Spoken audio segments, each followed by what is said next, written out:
A very good evening to everyone. আজকে আমরা language পেডাগোগির 11th নম্বর টপিকটি পড়ব, যেটি হলো পাঠ পরিকল্পনা ও ভাষা তত্ত্বের মূল উপাদান। তাহলে সবাইকে welcome to the successful diary. পাঠ পরিকল্পনা কি? পাঠ পরিকল্পনা হলো শিক্ষক কর্তৃক পূর্ব নির্ধারিত পরিকল্পনা, যা একটি নির্দিষ্ট পাঠ শেখানোর জন্য তৈরি করা হয়ে থাকে।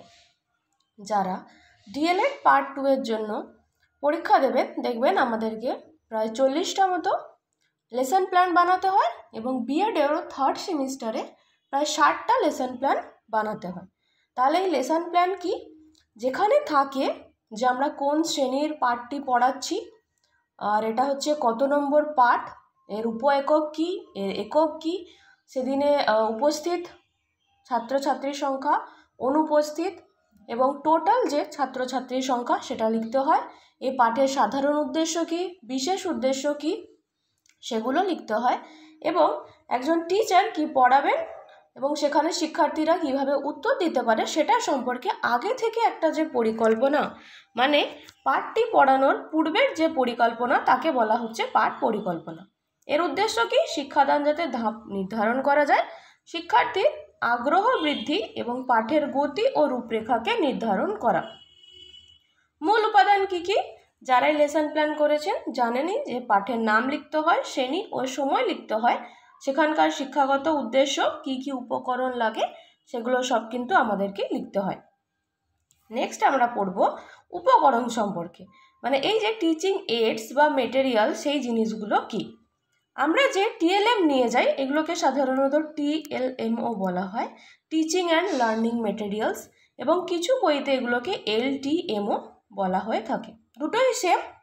টিচিং এবং লার্নিংয়ের জন্য যে সমস্ত উপকরণ তাকে বলা হচ্ছে টিএলএম বা এলটিএম। তাহলে সেগুলো কি কি হতে পারে? কোনো চার্ট হতে পারে, ছবি হতে পারে, গল্পের বই হতে পারে, ভিডিও ক্লিপ হতে পারে, রিয়েল অবজেক্ট হতে পারে, যেমন যদি সবজি পড়ানো হয় তাহলে বিভিন্ন সবজি নিয়ে চলে যাওয়া যেতে পারে, ফুল সম্পর্কে পড়ানো হচ্ছে বা বনভোজন পড়ানো হচ্ছে, তাহলে সেখানে কিন্তু আমরা রিয়েল অবজেক্ট নিয়ে যেতে পারি। এবার এই উপকরণগুলিকে 3টি ভাগে ভাগ করা হয়ে থাকে। একটা হচ্ছে অডিও উপকরণ, যেরকম কোনো রেকর্ডেড কবিতা বা কোনো কবির উক্তি। ভিজুয়াল উপকরণ, যেরকম হচ্ছে ছবি, ফ্ল্যাশ কার্ড, এবং অডিও ভিজুয়াল উপকরণ, যেটা একমাত্র স্মার্ট ক্লাসে সম্ভব হয়ে থাকে। নেক্সট হচ্ছে টিচিং অ্যাসিস্ট্যান্ট। টিচিং আর অ্যাসিস্ট্যান্ট মানে, দেখুন, টিচিং মানে হচ্ছে পড়ানো এবং অ্যাসিস্ট্যান্ট মানে হচ্ছে তার সহকারী বা সহায়ক উপকরণ। তাহলে শিক্ষককে পাঠদানে যে সহায়তা করছে এমন ব্যক্তিকে, বা কোনো প্রযুক্তিও হতে পারে, সেটা কোনো মেটেরিয়ালসও হতে পারে, বা যে আমরা অডিও ভিজুয়ালের মাধ্যমে যখন পড়াই স্মার্ট ক্লাস, সেটাও কিন্তু হতে পারে। তাহলে টিচিং অ্যাসিস্ট্যান্ট কি, আর সেটার ব্যবহার কখন করা হচ্ছে? ক্লাসের নিয়ম শৃঙ্খলা বজায় রাখার জন্য। এর একটা সবচেয়ে ভালো উদাহরণ আপনারা জানেন, যেটা হচ্ছে মনিটর, যে ক্লাসে মনিটর রাখা হয়। উপকরণ বিতরণ এবং প্রস্তুত রাখা, মানে ধরুন কোনো একটা ছাত্র বা ছাত্রীকে ডাকা হলো যে এই চারটাকে ধরে রাখো এবং সেখানে পয়েন্টিং করো, বা কোনো একটা স্টুডেন্টকে ডেকে বলা হলো বোর্ডে একটা এই ফলের ছবিটা আঁকো বা এই সবজিটার ছবিটা আঁকো। তাহলে এই যে আমরা এক একজন ছাত্র বা ছাত্রীকে সিলেক্ট করছি, তারা হচ্ছে টিচিং অ্যাসিস্ট্যান্ট। এরপরে হচ্ছে প্রামাণিক উপকরণ বা অথেন্টিক মেটেরিয়াল। অথেন্টিক মেটেরিয়াল কি? বাস্তব জীবনে ব্যবহৃত উপকরণ, যা শিক্ষার্থীর ভাষা শেখাকে বাস্তবধর্মী করে তোলে। তাহলে সেগুলো কি কি? খবরের কাগজ হতে পারে, বিজ্ঞাপন হতে পারে, গল্পের বই হতে পারে। যেরকম ইভিএসে একটা চ্যাপ্টার ছিল ট্রেনের টিকিট সম্পর্কে, তো সেখানে আমি টিকিট দেখিয়েছিলাম, তো এই টিকিটটা হচ্ছে কিন্তু অথেন্টিক মেটেরিয়াল। এর গুণাবলী কি? শিক্ষার্থীর আগ্রহ বাড়ানো এবং বাস্তব জীবনভিত্তিক শিক্ষা দেওয়া, মানে ওটাই বাস্তবের সাথে শিক্ষার্থীকে যুক্ত করাই হচ্ছে প্রামাণিক উপকরণ বা অথেন্টিক মেটেরিয়ালের একমাত্র লক্ষ্য। এরপরে হচ্ছে সমন্বিত উপকরণ বা ইন্টিগ্রেটেড মেটেরিয়াল। ইন্টিগ্রেটেড মেটেরিয়াল কি? একাধিক বিষয় যেমন বাংলা, ইভিএস মিলিয়ে তৈরি উপকরণ। যখন আমরা খাবার পড়াচ্ছি, খাবার টপিকে দেখবেন একটা গল্পও থাকছে এবং সেখানে কিছুটা বিজ্ঞানও থাকছে। যেরকম বনভোজন, ওই চ্যাপ্টারটিতে যখন বনভোজন সম্পর্কে পড়ানো হচ্ছে তখন সেখানে আপনি বিভিন্ন খাবারের ছবি দেখাচ্ছেন এবং সেই খাবারে কী কী পুষ্টিগুণ আছে, কাতে কার্বোহাইড্রেট আছে, প্রোটিন আছে, আমরা সবই বলছি। যখন একটা কোনো মেটেরিয়াল 3-4টে সাবজেক্টকে রিপ্রেজেন্ট করছে তাকে বলা হয় ইন্টিগ্রেটেড মেটেরিয়াল বা সমন্বিত উপকরণ। আর সমস্ত মেটেরিয়াল বা উপকরণেরই উপকারিতা হচ্ছে গভীরভাবে মানে ওই ডেপথে পড়া আর কি, পড়াটা বোঝা এবং তার সাথে সংযোগ সাধন করা। এরপর হচ্ছে ভ্যালিড মেটেরিয়াল বা বৈধ উপকরণ। বৈধ উপকরণ কি না, পাঠের উদ্দেশ্য পূরণে কার্যকরী ও নির্ভরযোগ্য উপকরণ, যেটা যেই চ্যাপ্টারটা আমি পড়াচ্ছি তার সাথে যেন সেই উপকরণটা ম্যাচ করে। আমি সবজি পড়াচ্ছি, ফুলের ছবি নিয়ে চলে গেছি, সেটা কিন্তু বৈধ উপকরণ নয়। এবং এটি চিহ্নিত করার উপায় কি কি, যে পাঠের লক্ষ্য পূরণে সাহায্য হচ্ছে কিনা, শিক্ষার্থীর স্তরের সাথে মানানসই হচ্ছে কিনা। নেক্সট হচ্ছে ওয়েস্ট মেটেরিয়াল, মানে অপ্রয়োজনীয় বা যেটা হচ্ছে বর্জ্য উপকরণ। সেটা কি কি না, পাঠের ব্যবহারযোগ্যই নয়, যেটা আমি এক্ষুনি বললাম যে আমি কয়েকটা ফুল নিয়ে চলে গেলাম যেখানে সবজি পড়াচ্ছি, তাহলে এটা দেখে বাচ্চারা কিছুই বুঝতে পারবে না, তারা ভ্রমিত হয়ে যাবে, তাহলে এই উপকরণকে বলা হবে ওয়েস্ট মেটেরিয়াল।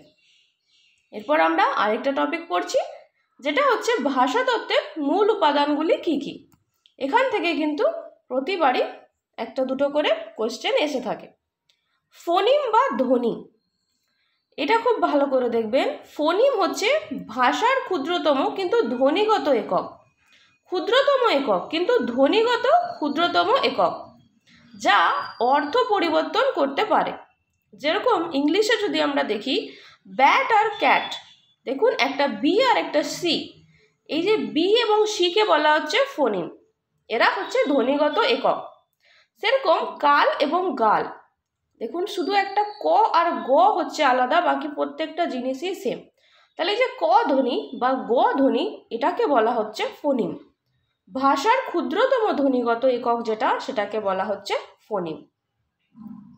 নেক্সট হচ্ছে মরফিন।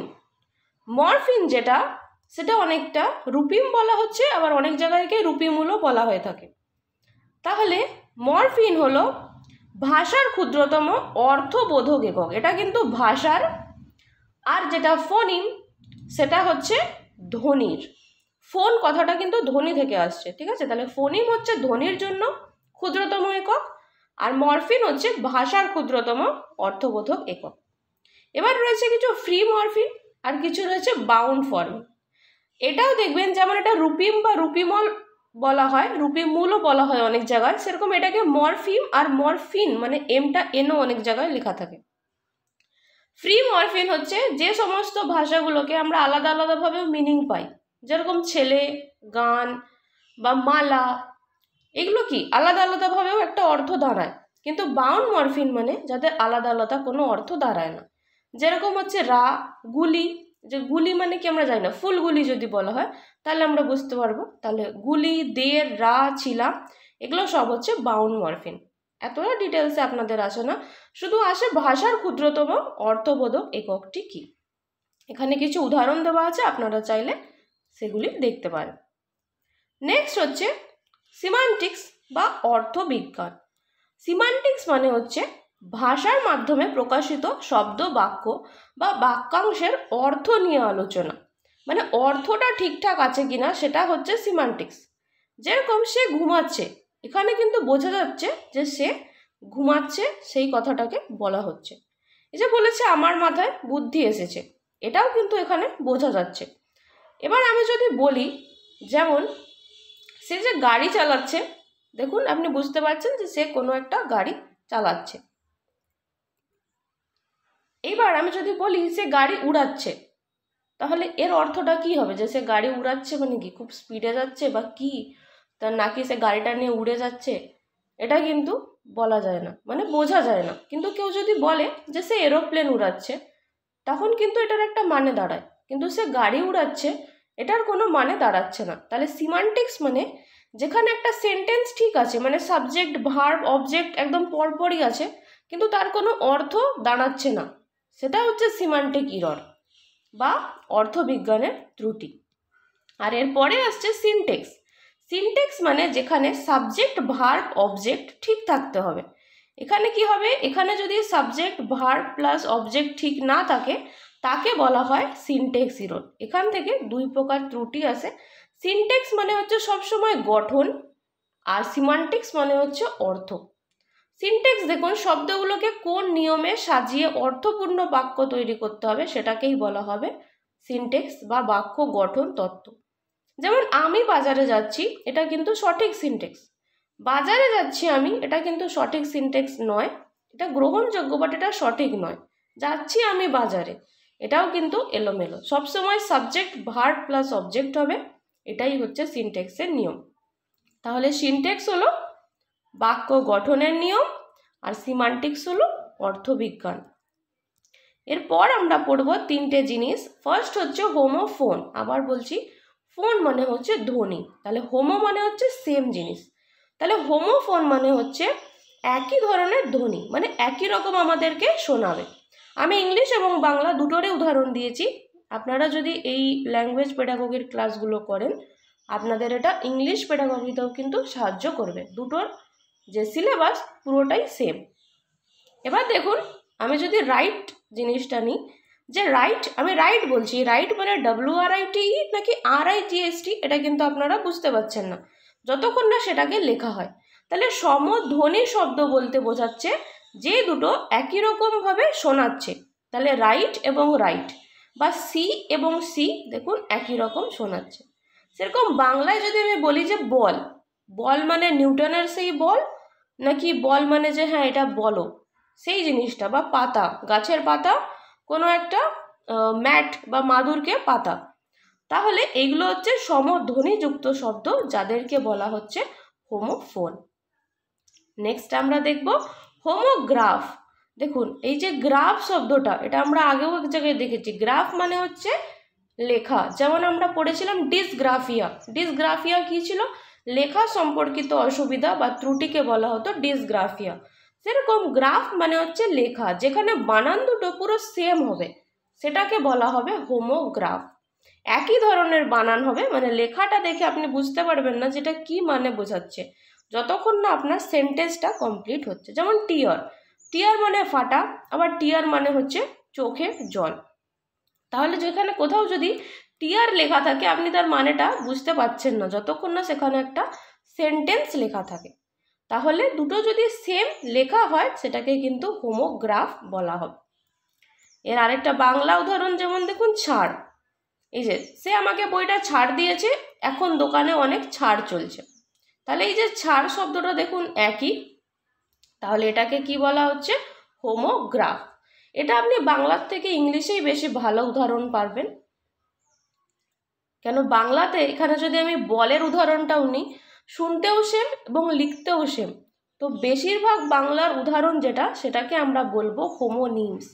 কেন হোমোনিমস মানে হচ্ছে যেখানে উচ্চারণটাও একই হবে এবং লেখাটাও একই হবে, মানে মিশ্র ধরনের, মানে হোমোফোন আর হোমোগ্রাফকে যদি যুক্ত করা হয় তাহলে আমরা যেটা পাই সেটা হচ্ছে হোমোনিম। যেরকম হচ্ছে ব্যাট, ব্যাট মানে ক্রিকেট খেলার ব্যাট, আবার ব্যাট মানে বাদুড়ও। তাহলে a bat flies at night মানে বাদুড় রাত্রেবেলায় উড়ে বেড়াচ্ছে, আবার he plays with a bat. তাহলে দেখুন ব্যাট শব্দটি শুনতেও সেম লাগছে এবং দেখতেও সেম।